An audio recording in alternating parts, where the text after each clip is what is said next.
आज हम बात करने जा रहे हैं एक ऐसे गांव की जिस गांव में एक आदमी रहता था। उस आदमी का नाम काका है और वो काका सारे गांव वालों का पसंदीदा था। उस काका की खास बात ये थी कि वो हर रविवार को पकवाई का काम करता था। और इनकी एक और खास बात ये थी कि ये 100 किलो मटन एक ही दिन में पकाते थे। इसके अलावा ये कुछ भी नहीं करते थे। इस एक दिन में इनके पास इतने ग्राहक होते थे कि सारे होटल बंद हो जाते थे। एक दिन जब वो बाजार निकले मटन लेने, तो मटन वाला उनसे बोलता है। काका, आज फिर 100 किलो मटन ले जा रहे हो? लगता है पूरे गांव का पेट तुम्हें ही भरना है। काका ने मुस्कुराते हुए कहा, अरे भैया, रविवार का दिन है और रविवार मतलब काका का मटन। आज सबका पेट भी भरेगा और मन भी।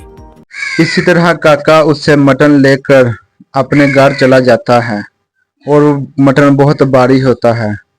और घर में उसकी बीवी काकी थी और काकी बोली के बुलाते हो, थकान नहीं होती क्या? क्यों ना हम गांव में ही एक होटल खोल ले। रोज यही काम होगा तो थोड़ा आसान हो जाएगा। होटल? अरे भगवान, ये कैसी बात कर रही हो? अगर होटल खोलेंगे तो रोज बनाना पड़ेगा। रोज बनाएंगे तो लोगों को वही स्वाद कहाँ मिलेगा? अभी तो लोग हफ्ते भर इंतजार करते हैं, तभी उनका प्यार और स्वाद दोनों बरकरार रहता है। पर मुझे तो लगता है कि तुम्हारे हाथ का स्वाद कभी कम ही नहीं होगा। लोग हर दिन भी खाएंगे तो उबेंगे नहीं। बस यही राज तो मैं किसी को नहीं बता सकता। ये स्वाद रविवार का ही है और रविवार का ही रहेगा। और इसी तरह काका और काकी दोनों ने मिलकर मटन, चावल और पापड़ वगैरह को बनाया। और काकी हंसते हुए बोली के कोने कोने तक पहुंच गई है। देखना, 12 बजते ही लोग उमड़ पड़ेंगे। लोगों के चेहरे पर जो चमक होती है ना, वही मेरे लिए सबसे बड़ी कमाई है। और जैसे ही 12 बजे तो सारे लोग इकट्ठे होकर काका के घर में आने लगे। कुछ लोग अपनी फैमिली के साथ आए और कुछ अकेले आए।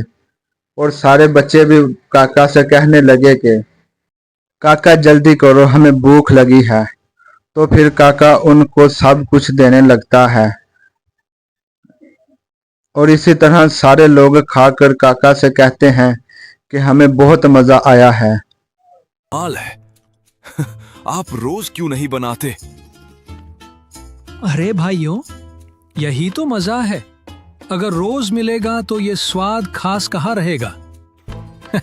याद रखो, ये मटन सिर्फ रविवार को ही मिलेगा। आपका राज चाहे जो हो काका, पर आपका मटन तो लाजवाब है। हम तो पूरे हफ्ते इंतजार करते हैं बस रविवार के लिए। और इसी तरह दोपहर होने से पहले ही काका का सारा मटन खत्म हो जाता है। और कुछ ग्राहक काका से शिकायत करते हैं और कहते हैं, ग्रेवी ही दे दो, वही बहुत है। माफ करना भाइयों, अब तो ग्रेवी भी नहीं बची। अगला रविवार आने तक सब्र करो। लोग बहुत नाराज हो जाते हैं लेकिन हंसते हुए चले जाते हैं और कहते हैं कि काका, फिर मिलेंगे अगले रविवार। और जब रात होती है तो काका और काकी दोनों अपने बेड पर बैठे होते हैं और काकी बोलती है कि तुम सच में बहुत अच्छा मटन बनाते हो। क्यों ना हम सचमुच एक होटल खोल लें? लोग रोज आएंगे। भगवान अगर रोज बनाएंगे तो ये स्वाद अपना जादू खो देगा। स्वाद का असली मजा इंतजार में है।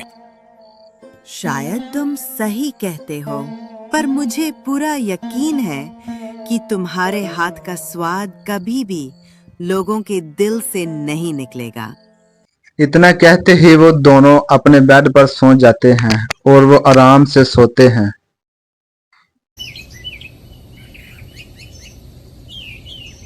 और अगले दिन जब सुबह होती है तो काका बाहर की तरफ चला जाता है और बाहर जाकर वो एक दरख्त के नीचे जाकर बैठ जाता है।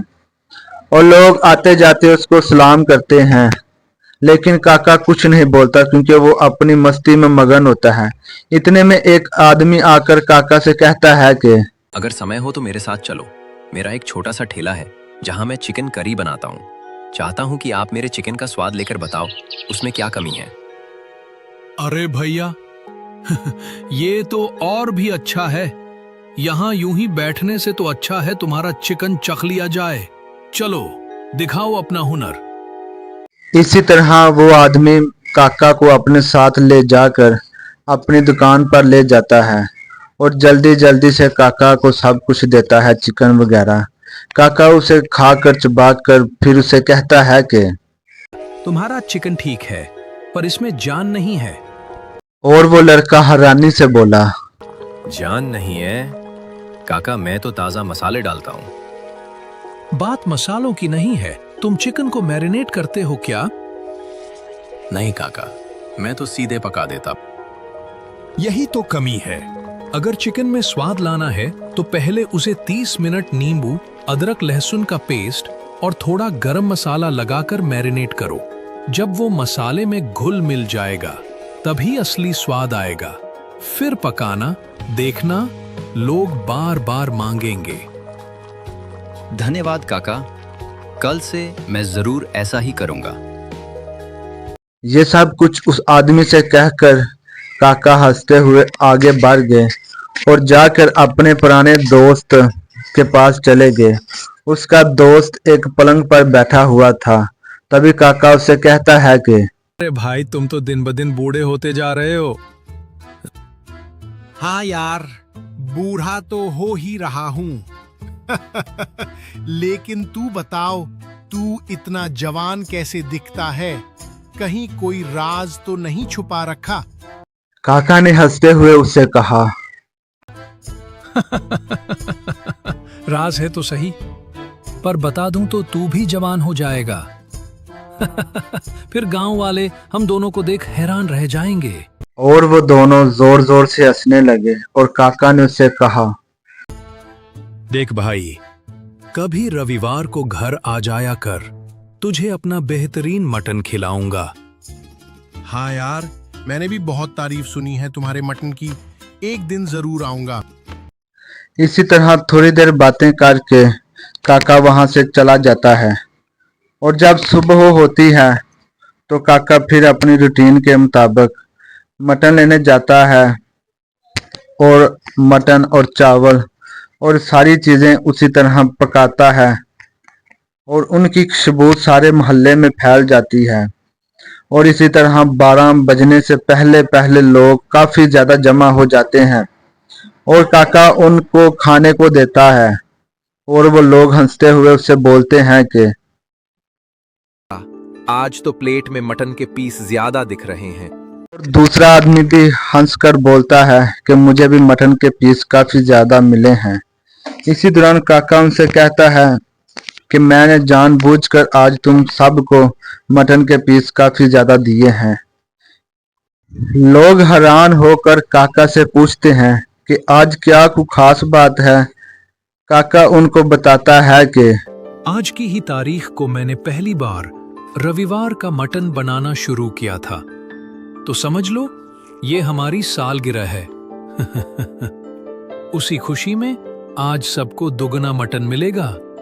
सारे गांव वालों ने खुशी खुशी 2 गुना खाया और थोड़ी देर में वो आदमी आ गए थे जो पिछले हफ्ते रह गए थे और उन्होंने खाकर काका से कहने लगे कि वाह काका, इंतजार तो बहुत लंबा था पर आज तो 2 गुना स्वाद मिला। और इन आदमियों के दरमियान एक और आदमी बैठा हुआ था जिसने सूट बूट टाई वगैरह पहनी हुई थी। ऐसा लग रहा था कि वो शहर से आया है। वो काका से बोला कि काका, अगर आप मुझे ये रेसिपी बता दो तो मैं आपको जितना कहो उतने पैसे देने को तैयार हूँ। काका ने गुस्से से उस आदमी से पूछा, अरे भाई, तुम कौन हो? आज पहली बार देख रहा हूँ। मैं शहर में बड़ा होटल चलाता हूँ। तुम्हारे मटन की चर्चा सुनी थी इसलिए यहाँ चला आया। अगर ये रेसिपी मिल जाए तो मेरे होटल का धंधा दुगना हो जाएगा। काका खामोश होकर उससे बोलते हैं कि तुम्हें ये बता भी दूं तो भी तुम्हें वही स्वाद नहीं मिलेगा। और वो आदमी हैरान होकर बोला कि काका, स्वाद तो रेसिपी से आता है।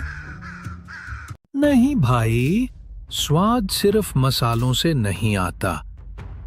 ये मटन धीमी आंच पर चूल्हे में पकता है घंटों तक। तुम्हारे होटल में तो गैस का चूल्हा होगा, वहीं से फर्क पड़ जाएगा। वो आदमी जिद में पड़ गया। फिर भी बता दो काका, मैं तुम्हें खूब पैसे दूंगा। पैसों से स्वाद नहीं बिकता।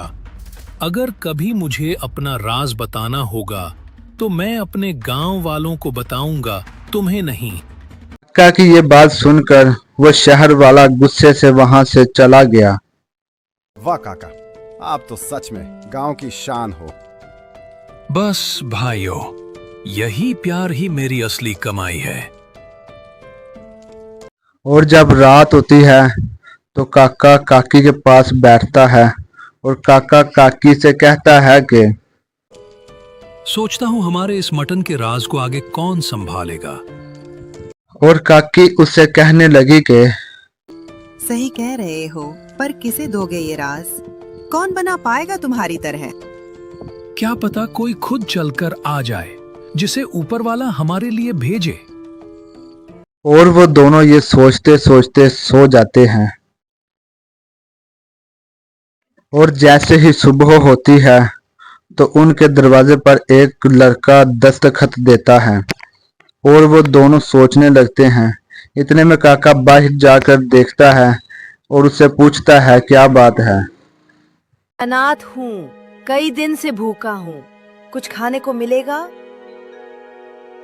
काका उस लड़के को घर ले आता है और उससे बचा हुआ मटन और चावल वगैरह देता है और उससे पूछता है कि बेटा, तुम अनाथ हो और हमारे भी कोई संतान नहीं, क्या तुम हमारे साथ रहना चाहोगे? लड़का कुछ देर सोचता है और बोलता है कि मुझे खुशी होगी आपके साथ रहने में। आज से तुम हमारे बेटे हो। अब हमारा राज भी तुम्हारा है। और इसी तरह काका और काकी को उनका वारिस मिल गया और काका और काकी ने उसको अपना राज भी दे दिया।